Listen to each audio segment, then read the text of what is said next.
But when you're in the conditioning, like you're in the water and the water is warming, you don't realize, and this is the norm. So this is the norm, and nobody ever really questions the norm. Now, it's not true nobody questions it, but the majority do not question the norm. And the norm, even if you question it, the impact and the depth of social and mental conditioning and culture, it doesn't matter if you question shit. Doesn't change nothing. I can be in water and the water is warming and can have a deep philosophical conversation about how water used to be for my grandparents, and should water be warm or cold, or what temperature is ideal water. It doesn't change nothing. You are in the water, you are being affected, you are being transformed by the culture.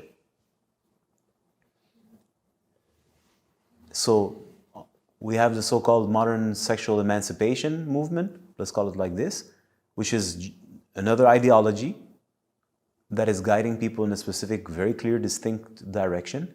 And your average person doesn't ask themselves any question, nor do they want to, and are going along for the ride as best as they can until they're exhausted. And when they check out, they see what's left and they try to make the best of what's left. So, in my humble opinion,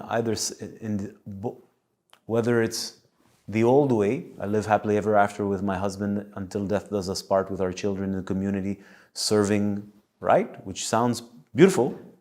Or on the other side, it's your life, you have one life to live. You should explore and try and experience as much as you can so that you get to really know who you really are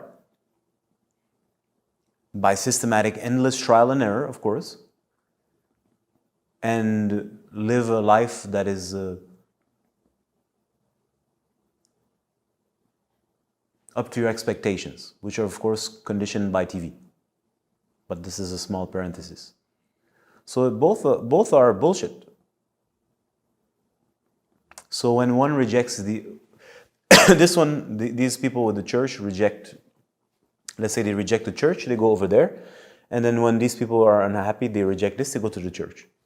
Maybe they try to find a balance, but by that time it's already too late. So what people have a hard time to understand is that human beings, and I've said this countless times, but people don't understand, they're like animals in a zoo. There's no difference. They're human animals, and these animals have been and will continue to be systematically conditioned by a more powerful mind than they can fathom. That mind operates through governing principles. And when we want to bring the zoo, the sheep, that way, we give them certain dogmas, beliefs, that conditions and affects their mind, which then triggers their sexuality or moves their sexuality in a particular kind of way and makes the sheep go that way. When they're sick of that direction for whatever reason, because now we should go this way, they change the mind pattern. This is not done in 5 minutes. It takes generation, maybe, right? So till the 1950s, 60s, it's a one way, then let's start to destroy this. Comes in the so-called sexual revolution, the so-called hippies, their drugs, all this nonsense, the new age bullshit, feminism, right? But what's that doing? We're destroying the old way of thinking and bringing in the new way of thinking, which is now shifting the direction.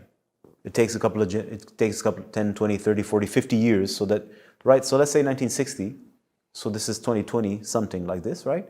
So we're talking about what? 60 years. Now it's full power.